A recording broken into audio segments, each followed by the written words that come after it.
Faire des promesses électorales aux mandants, c'est une bonne guerre en période de campagne, mais les protéger contre les maladies, c'est mieux. Soucieux de son électorat, Francky Ibata, candidat au local dans l'arrondissement 3 Poto-Poto, a procédé le 1er juillet à une campagne de proximité dans le quartier OCH. Objectif, distribuer à ses mandants des lots de bavettes et de bouteilles de gel hydroalcoolique en vue de les protéger contre la Covid-19 qui sévit encore. Notre activité de ce matin est suite à une campagne de proximité. Et donc nous sommes venus en contact de nos mandants, les électeurs, auprès desquels nous sollicitons des voix suite aux élections locales.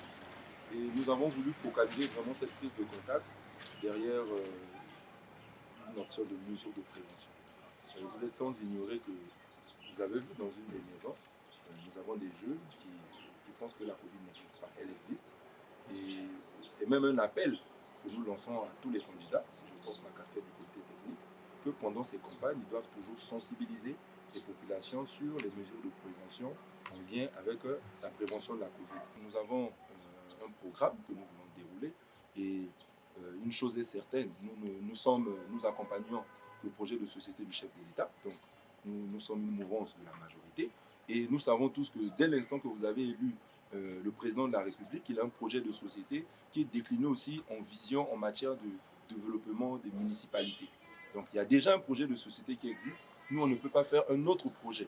Mais c'est juste voir comment on peut apporter une valeur ajoutée au projet de société du chef de l'État, de telle sorte qu'on puisse capitaliser et que cette petite touche particulière soit quelque chose qui va contribuer à ce que les populations vivent dans une communauté de bien-être. Cette initiative du candidat de la gouvernance intergénérationnelle jugée louable lui a permis d'échanger avec ces populations et de les éclairer la lanterne sur le logo du label qui le porte, lui et ses colistiers, à cette échéance. Ici, nous sommes à l'OCH, je suis candidat, j'ai vécu à l'OCH.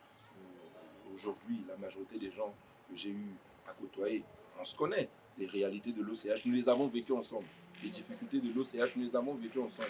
Mais l'OCH n'est pas à part. L'OCH est un quartier dans un arrondissement. Et l'arrondissement, c'est Poto-Poto.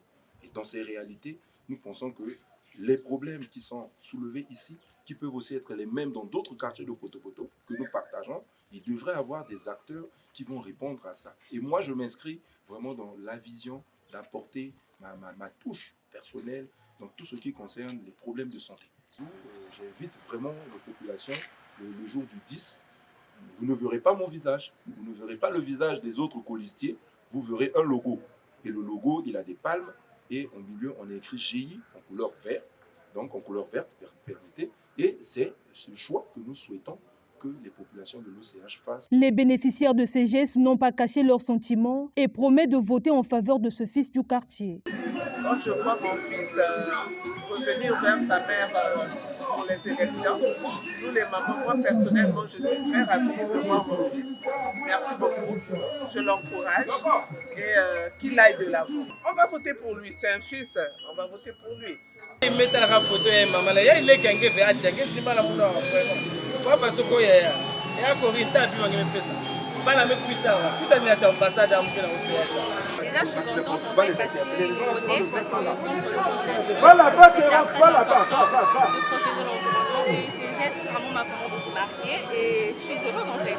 Bien sûr de le voter quand même. Quand ils protègent la population, c'est très important. De protéger contre le maladie, il n'y a pas mieux en fait.